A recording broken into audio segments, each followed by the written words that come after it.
రెండు రాళ్ళను కలుపుతూ కూడా అంటే ఇక్కడ నుంచి అటు వెళ్ళడానికి ఇక్కడ చిన్నగా బ్రిడ్జ్ లాగా కూడా ఏర్పాటు చేశారు టూరిజం వాళ్ళు. సో ఇక్కడ చూసుకోవచ్చు ఇటువైపు మొత్తం ఎక్కడ చూసినా కానీ ఒక చెక్కినట్టుగా రాళ్ళే కనిపిస్తున్నటువంటి దృశ్యం ఇక్కడనైతే మనకు కనిపిస్తూ ఉంది. ఈ రెండు కొండల మధ్యలో ఉన్నటువంటి ప్లేస్ ఇక్కడ చాలా సినిమాలు కూడా షూటింగ్ అయ్యాయి. బాహుబలి ఫస్ట్ షాట్ ఇక్కడే అయిందని కూడా చెప్తా ఉన్నారు. అట్లాగే ఢాకు మహారాజ్ ఈ సినిమా కూడా ఇక్కడే అయింది. ఆది కూడా చిన్న పార్ట్ ఇక్కడే కూడా షూట్ చేస్తారని చెప్తారు. ఎక్కడ చూసినా కానీ ఈ రాళ్ళు ఏ విధంగా సహజ సిద్ధంగా ఏర్పడ్డటువంటి రాళ్ళు అయినప్పటికీ కూడా ఏదో తెచ్చి పేర్చినట్టుగా ఆ విధంగా మనకి ఇక్కడ కనిపిస్తూ ఉన్నాయి. అట్లాగే ఇదంతా కూడా ఇక్కడ చెప్తూ ఉంటారు అంటే కొన్ని వందల వేల సంవత్సరాల క్రితం ఇదంతా ఒక పెద్ద సముద్రం, ఒక నది సముద్రంలాగా ఉండేది. సో అప్పుడు ఉన్నటువంటి లోపల అంటే మనకు తెలిసిందే అంటే సముద్రంలో అగ్నిపర్వతాలు కూడా ఉండే పరిస్థితి ఉంటుంది.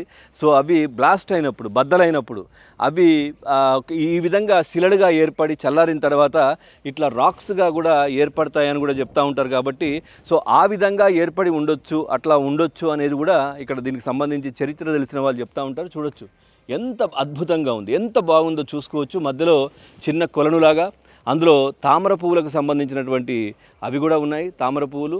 సో రెండు వైపులా కూడా మొత్తం రాక్స్ దీంట్లో చాలా అద్భుతంగా ఎవరో తెచ్చి పెట్టినట్టుగా, పేర్చినట్టుగా, దీంట్లో చెక్కినట్టుగా మనకు కనిపిస్తూ ఉన్నాయి. చాలా సినిమాల షూటింగ్లు కూడా ఈ ప్రాంతంలోనే జరుగుతాయని కూడా చెప్తా ఉన్నారు. ఇది ఒక మంచి పిక్నిక్ ప్లేస్ అని చెప్పుకోవచ్చు.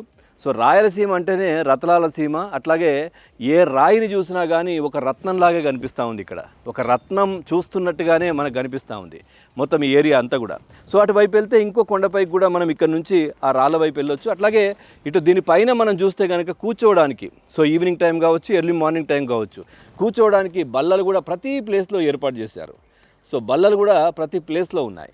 సో ఈ విధంగా రాక్ గార్డెన్ అనేది ఒక మంచి పర్యాటక క్షేత్రం, పర్యాటక ప్లేస్ అని కూడా చెప్పుకోవచ్చు.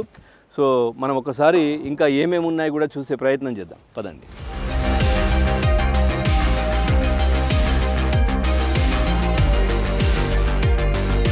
చూస్తున్నారు కదా ఇక్కడ ఒక్కొక్క శిల, ఒక్కొక్క రాయి కూడా ఎవరో తెచ్చి పేర్చినట్టుగా, ఎవరో ఇక్కడ పెట్టినట్టుగా ఏ విధంగా ఉందో ఇక్కడ మనకు చూస్తూ ఉన్నాం. ఇంత పెద్ద స్టోన్, ఇంత పెద్ద రాయి ఈ చిన్న ప్లేస్ పైన ఎట్లా ఆగింది అనేది ఒక మిస్టరీ అని కూడా చెప్పుకోవచ్చు. అట్లాగే మనం ఇంకొంచెం ముందుకెళ్తే ఇది చాలా ఫొటోస్లో, చాలా ప్లేస్లలో కూడా కనిపిస్తూ ఉంటుంది.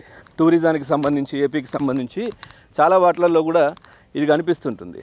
సో ఇక్కడ మనం చూస్తున్నాం ఒక పెద్ద రాయి ఎవరో తెచ్చి పెట్టినట్టుగా రెండు చిన్న సపోర్ట్తో ఏ విధంగా ఇక్కడ ఉందో మనం చూస్తున్నారు కదా.